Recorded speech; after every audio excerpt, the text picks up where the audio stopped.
안녕하세요, 최환님. 저는 상담을 하고 있습니다. 상담을 할 때는 분명 잘 듣고 공감도 하고 정리도 잘 해주고 손님들에게 또는 마음이 힘들고 몸이 힘든 그런 분들께 정리도 잘 해줍니다. 하지만 집에 돌아가면 그 손님들, 그 환자분들의 말이 계속 귓가에 맴돌아요.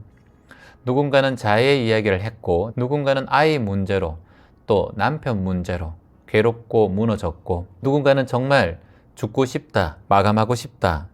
그분들의 얼굴이 상담이 끝난 후에도 퇴근한 후에도 잊지 못해요.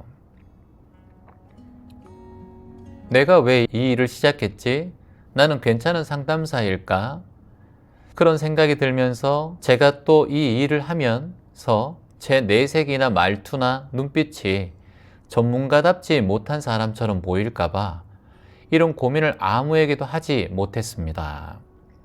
근데 채환님은 60만 명의 고민을 상담하고 너무나 극한 상황에 있는 분들의 사연을 익명으로 많이 보시니까 더욱더 힘드실 것 같은데 어떻게 이걸 9년 동안 이어오고 있으신지요?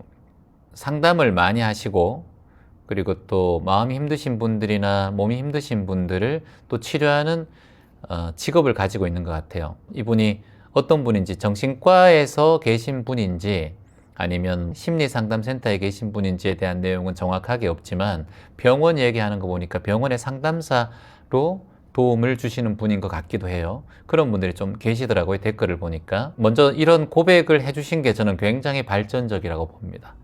본인이. 너무 좋은 얘기예요. 이런 얘기 덕분에 우리가 또 배우게 되고 본인의 마음을 솔직하게 가식 없이 표현해 준 것은 너무나 좋은 시작이라고 봅니다. 예를 들어서 상담사가 상담사 역할을 하든 여긴 여러 가지 직업이 있겠지만 여러분도 그래요. 누군가의 얘기를 들었을 때 친구가 안 좋은 얘기를 자꾸 하고 배우자, 자식 얘기, 돈 얘기 하면서 괴로운 마음을 누군가가 여러분에게 얘기했을 때 그걸 들어주는 것은 참 쉽지 않은 일이에요. 근데 그게 반복되는 일을 하는 사람은 더 힘들겠죠. 다 대부분 힘들어서 오시는 분들이니까 이런 경우 이제 제가 팁을 좀 말씀드린다면 지금 말하고 있는 그런 상황에 대해서 내가 흘려보내지 못하는, 그러니까 모든 걸 흡수하는 상황이에요. 얼마 전에도 한 분이 수업을 오셔서 저한테 얘기하는 거예요. 채환님, 제가 여기에 몇 번 왔는지 아세요? 모르겠는데요. 아, 그래요? 실망하는 것 같아. 오늘 저녁 뭐 드시겠어요? 제주센터에서는 드시는 게 이겁니다. 채환님, 그때 저는 카레를 먹었잖아요. 아, 그래, 드셨군요. 채환님은 왜 기억을 못 하세요? 그래요. 아, 그래, 미안합니다. 기억을 못 하네요. 제가 그거를 다 기억을 하면 좋겠는데, 이 수업을 받고 또는 여러분들이 여기 힐링을 하러 오시고 또는 오셨다가 고민을 하나씩 얘기하시면 그걸 다 기억을 하지 않습니다. 저장을 하지 않아요. 저장을 하면 제 뇌가 터져버릴 거예요, 아마. 그리고 제가 그분에게 말씀드린 게 그거예요. 내가 만일 당신의 과거를 말한 걸 기억했으면 좋겠습니까? 예, 스승님, 제가 그때 그 고통스러웠던 이야기를 선생님에게 했는데 그걸 선생님이 기억을 하고 있었으면 좋겠어요. 차트를 보듯. 그래서 내가 채환님한테 말씀드렸을 때, 아, 채환님이 나 예전에 그런 고통이 있었지. 그래서 저를 그렇게 바라봐 주시면 좋겠습니다. 이렇게 얘기를 해요. 그래서 제가 그분에게 말씀드린 게 이거예요. 저는 여러분의 고민이 들어왔을 때 통과되는 사람이지 그걸 제 마음에 담고 있진 않아요. 저는 다만 거울일 뿐이고 회광반조, 비추어주는 역할을 하는 거예요. 당신이 상처를 못 보니까 반짝반짝이는 거울이 서 있으면 당신의 상처가 여기 있으니까 이 상처를 닦아내고 여기에 냄새나는 얼룩이 있으니까 나에게 거울을 비춰서 이 거울로 자신의 얼룩을 닦아내는 역할을 하는 사람입니다. 다른 사람의 상처, 고통을 내가 많이 안고 있으면 되겠어요? 안 되겠어요? 저는 언제나 제 마음을 닫고 반짝이는 수행정진을 해야지만 누군가 왔을 때 저를 통해서 비추어 볼 거 아니에요. 다만 거울 역할을 하는 거예요. 당신이 비추어 봐야 되니까. 자, 그리고 또 하나. 내가 만일 당신에 대한 아픈 기억을 하고 당신을 볼 때마다 그렇게 아프게 보고 이 사람은 이렇게 아팠던 사람이라고 봤으면 좋겠어요? 수행하는 사람이 자꾸 그 사람을 그렇게 보면 그 사람의 에너지도 좋아질까요? 안 좋아질까요, 여러분? 안 좋아져요. 저는 오늘 당신을 처음 봤다 생각하고 당신이 새로 태어난 존재라고 생각하고 지금 이 순간 희망의 존재라고 바라보는 마음으로 당신을 바라봐야 당신도 그렇게 바뀌는 힘이 더 커집니다. 내가 당신을 자꾸 패배자로 바라보고 힘들었던 사람으로 상처 입었던 사람으로 바라본다면 마음 공부라고 수행하는 명상가가 자꾸 그 사람을 아픈 사람으로 바라보는 게 좋냐는 거예요. 그러면 그 사람이 그렇게 더 바뀐다니까요. 수행자는 바라는 마음이 생기든가 어떤 위시, 큰 꿈을 가지면 어떤 소원을 가지면 그게 잘 이루어져요. 수행을 오래 한 사람들은 발언이 잘 돼요. 그래서 여러분들이 뭐 목사님이든 신부님이든 스님한테 가서 자꾸 비는 거 아니에요. 관세음보살한테 왜 빌어요? 그분의 발언이 이루어지고 지장보살한테 왜 빌어요? 성모 마리아한테 왜 빌어요? 그분들은 그걸 들어주신다고 생각하잖아요, 원을. 그분들은 다 수행자예요. 그래서 수행자한테 비는 거예요, 보통. 수행자의 마음이 청정하고 깨끗해서 원을, 통로를 통해서 하나님 또는 부처님 또는 알라신 또는 천신, 해신, 풍신 이런 게 빌면 그게 소원이 더 잘 전달된다라는 생각을 하는 거예요. 그래서 자꾸 그렇게 가서 비는 거예요, 여러분들. 돈을 내고 비기도 하고 또는 무속인한테 찾아가기도 하고 돈을 바치기도 하고 11조를 내기도 하고 공양미를 마치기도 하고 하는 거예요. 이 사람이 아파서 기도를 하는데 제가 이 사람을 패배자, 힘든 자, 병든 자, 아픈 자로 바라보는 게 좋아요. 그렇게 바라보면 그 기도가 오히려 연결이 더 안 될 수 있어요.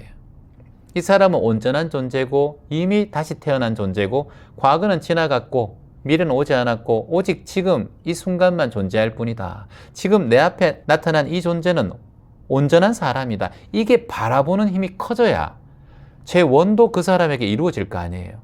제 보는 게 그대로 되는데 예를 들어서 제 원이 발언하면 잘 풀린다면 이 사람을 바라보는 그 자체로가 이 사람이 온전한 사람이고 복이 가득한 사람이고 감사한 사람으로 봐야 이 사람이 그런 사람이 될 수 있잖아요. 그래서 제가 여러분에게 항상 당신이 희망입니다. 누가 뭐래도 당신이 희망입니다. 당신이 기적이에요. 당신은 온전한 존재예요. 당신은 사랑 그 자체예요. 그 어디에도 휩쓸리지 말고 오염되지 말아요. 당신이 그런 존재인 걸 선생님은 보기 때문에 한치의 거짓 없이 당신이 진짜 그런 존재라니까요. 이걸 기억을 해야 된다는 거예요. 우리가 바른 기억, 정념이라고 하는 거예요. 우리는 소리 나는 것을 귀로 들어요. 채아님 아파요. 저 아파서 왔어요. 채아님 저 고민했어요. 남편 때문에. 아이 때문에 고민했어요. 승진 때문에 고민했어요. 이게 소리예요. 소리. 그리고 또 보이는 게 뭐예요? 채아님 제가 여기가 아파요. 눈이 안 좋아요. 제가 허리가 아파요. 어깨가 아파요. 이게 뭐예요? 몸이에요. 색이라고 해요. 이걸 색. 그런데 수행자와 치유사든가 그 사람에 대한 도움을 주고 그 사람의 인생을 바꾸는 사람은 들리지 않는 소리도 들을 수 있어야 돼. 그리고 보이지 않는 것도 볼 수 있어야 돼. 말하는 게 다가 아니라니까요. 당신이 패배자고 채화님 제가 주식으로 10억을 잃었고 마음이 아프고 그건 들리는 거지. 그 사람이 말하지 않는 것을 들을 수 있는 게 치유사예요.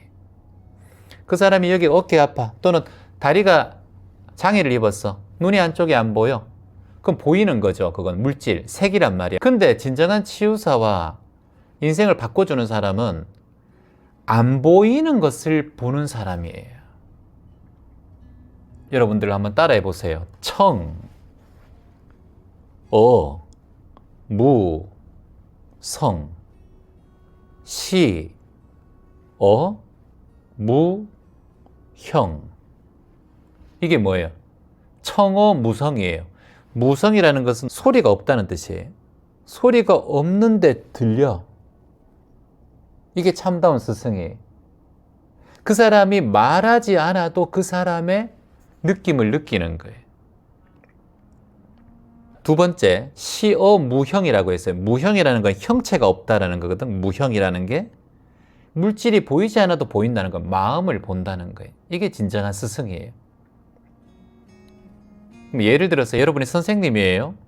근데 한 친구가 조금 얼굴이 어두워. 얘야 무슨 일 있니? 뭐 느낌이 안 좋아. 집에 무슨 일 있니? 아니요 선생님 괜찮아요. 얼굴 보니까 하나도 안 괜찮아. 아이는 괜찮다고 얘기했어. 선생님이 보기 안 괜찮아. 이 선생님이 지혜로운 선생님이야. 그래 괜찮구나. 뭐 괜찮아도 되고 안 괜찮아도 괜찮아. 말하지 않아도 괜찮아. 그래 괜찮아. 이렇게 선생님이 얘기하는데 아무 말도 하지 않고 이 아이가 갑자기 눈물을 흘려. 눈물 뚝 흘린단 말이에요. 그 말 한마디에 이게 뭐예요? 이 아이의 말은 괜찮다고 했지만 선생님은 그 아이의 마음을 느끼는 거예요. 지금 말씀드린 게 청어무성 시어무형의 말씀이에요. 진정한 치유사나 사람들에게 도움을 주고 하는 사람은 그걸 고치려고 하면 안 돼. 말로 그걸 표현해서 바꾸려고. 야, 너 무슨 일 있잖아. 얘기해. 이게 아니에요? 이게 아니란 말이에요. 이걸 자꾸 착각한단 말이지, 우리가. 함께 있어주는 거, 들어주는 거, 묵은 꼭 필요한 말을 하면서 그 사람의 옆에 있어주는 거. 그게 치유를 일으켜요. 말로 가르치는 거는 머리로 이해하지만 여러분들의 마음으로 느끼게 하는 것은 그 사람의 마음을 치유하는 거예요. 치유는 머리에서 일어나는 게 아니라 마음에서 일어난단 말이지. 그래서 세상에서 가장 먼 거리가 머리에서 마음까지 가는 그런 거리라고 하잖아요. 아이는 말이 아니라 선생님의 침묵과 괜찮아라는 말에 눈물을 흘려요. 그러면 그 한 아이는 치유돼요. 근데 지혜롭지 못한 선생님은 말해봐. 선생님도 말해야 돼. 집에서 무슨 일이 말해. 아이가 마음을 더 닫게 되죠. 아, 말 안 해도 괜찮아. 그래, 괜찮아. 나중에 선생님한테 글로 써도 되고 네 마음이 말하고 싶을 때 언제든지 교무실에 찾아와. 괜찮아. 그래, 오늘 선생님이 같이 있어 줄게. 이게 뭐예요? 말 없이 마음을 들어주는 청어 무성의 선생님인 거예요. 그게 진정한 치유가 일어나요.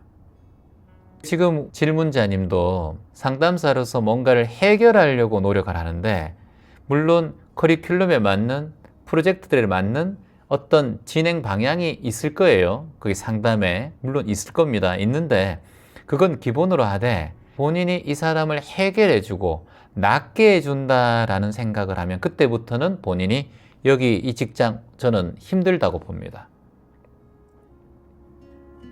해결보다 먼저 들어준다. 해결하려고 하지 마요. 해결하려고 하지 말고 그냥 일단 들어줘요. 해결하려고 하는 마음이 뭐예요? 손가락으로 달을 가리키는데 이 손가락 봐. 이 손가락 봐. 이거 봐야 해결돼. 이렇게 얘기하는 거예요. 그럼 달을 진짜 보는 건 뭐예요? 들어주는 거예요. 손가락에 아무 의미가 없어요. 들어주는 거예요. 달이 비추어 주듯이. 손가락만 보지 말고 달을 보게 만드는 게 뭐다? 이 사람의 마음을 풀어주는 거예요. 설명하고 지식적인 것은 오래 가지 못해요. 또 그 고통은 반복되기 때문에. 그 아이가 그런 고통이 있고 또는 내담자가 그런 고통이 있는데 그게 반복될까요? 반복되지 않을까요? 상담 한 번으로 해결될 수 있을까요? 불가능합니다. 고통은 계속해서 파도처럼 밀려와요. 그래서 어떻게 한다? 내담자의 어떤 말과 행동을 판단하려 하지 말고 이건 여러분이 아이들 키우시는 분도 똑같아요. 아이가 뭔가 잘못했잖아요. 그러면 너 이거 잘못됐어 라고 말하는 거 물론 중요해요. 사람을 때리는 일, 뭐 훔치는 일, 거짓말하는 일 이런 일들은 딱 안 돼. 이건 잘못된 거예요. 얘기할 필요가 있어요. 근데 그게 아니라 아이의 감정상에 일어나는 약간 짜증나는 말투와 행동들 또는 엄마 아빠에 대한 불만들 이런 것들은 무조건 판단하면 안 돼요. 얘가 버르장머리 없이 엄마한테 욕을 한다든가 뭐 버르장머리 없는 어떤 뭔가 물건을 던진다든가 이런 행동들은 물론 맞지 않아요. 그거는 분명히 판단해서 하는데 그게 아니라 감정의 갈등 이게 가장 많아요. 감정의 갈등 자녀와 배우자도 똑같아요. 배우자가 뭐 폭력을 하고 던지고 이런 건 바로 경찰서 가셔야죠. 근데 그게 아니라 배우자의 갈등이 있어요. 감정적인 갈등. 보통 이제 상담하시다 보면 내담자들은 다 감정의 갈등입니다. 어떠한 일이 일어나는데 그걸 모든 문제로 바라보는 감정이 일어나거든요. 근데 그걸 문제로 바라봐 버리면 상담이 오류를 일으켜, 상담이. 그래서 내담자나 뭐 가족도 똑같고 자녀도 똑같고 배우자도 똑같고 그걸 판단해서 분별하는 마음이 일단 사라져야 돼요. 무분별심이에요. 무분별. 여러분들이 누군가 상담을 하든가 여러분이 누군가 얘기를 들었을 때 그걸 무판단해야 돼요. 무판단. 판단하면 안 돼요. 무판단. 그 다음 무분별이에요. 그리고 무수정이에요. 무수정. 이게 뭐냐 하면 고치려 하지 말라는 거지. 고치려 하는 순간 이거는 안 돼. 오래 갈 수가 없어요. 그래서 항상 수동적이게 바뀌어. 상담하는 내담자가. 도움을 주는 거예요. 고치려 하면 안 돼. 따라하면 무판단, 무분별, 무수정. 일화 중에서 고민을 들어주는 나무가 있는데 사람들이 와서 그 나무에게 계속해서 기대고 울고 그 나무한테 빌고 그 나무 밑에서 쉬고 자꾸 나무한테 모든 걸 바래. 근데 그 누구도 이 나무에게 물과 거름은 주지 않아요. 어느 날 나무가 마르게 되겠죠. 그제야 사람이 알게 되는 거예요. 나무가 죽어갈 때, 아, 내가 너무 이곳에 집착했구나. 이 나무도 휴식이 필요하구나. 모든 걸 다 들어주고 모든 걸 다 하고 그렇게는 할 수 없다.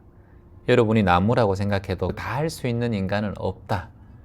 그래서 내가 지금 욕심내고 있는 거예요. 그것도 남을 치유한다는 욕심이에요. 집착이고. 따라해봅니다. 나는 통로지 저장소가 아니다.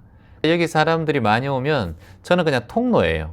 여러분 걸 기억하는 사람이 아니고 여기 세이브 해놓고 여기 저장소가 아니에요.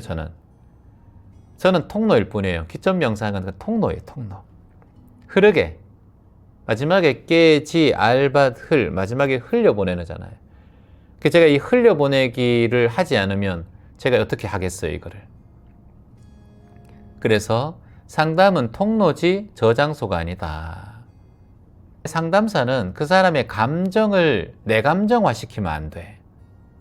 거기서 빠르게 벗어나야 돼. 이건 알아차림으로 가능해요. 본인이 명상을 하셔야 됩니다. 그리고 그 사람의 인생을 대신 살아줄 수는 없어. 내가 그 사람의 인생을 대신 살아주면 내가 감정이 자꾸 힘들어진단 말이야. 어떻게 저 사람이 저렇게 살까? 같이 감정을 느끼되 그 사람의 삶을 살면 안 돼요.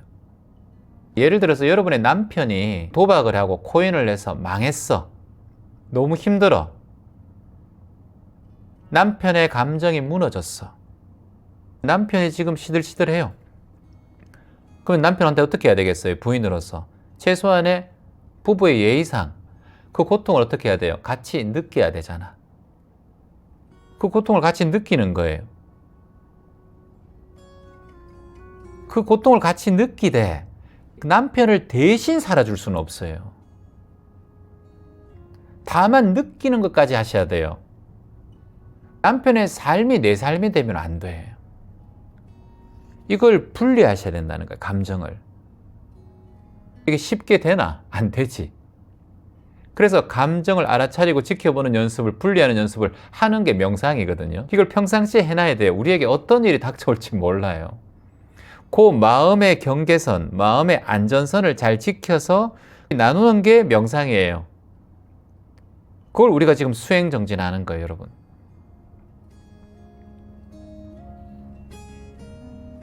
그래서 내담자를 돕되 나를 잃지 않게 하고, 그리고 모든 문제를 해결할 수 없음을 본인이 알아차리고, 나는 지금 들어주는 것만으로도 충분하다라고 마음 내고, 내 마음을 지키는 것이 우선이에요.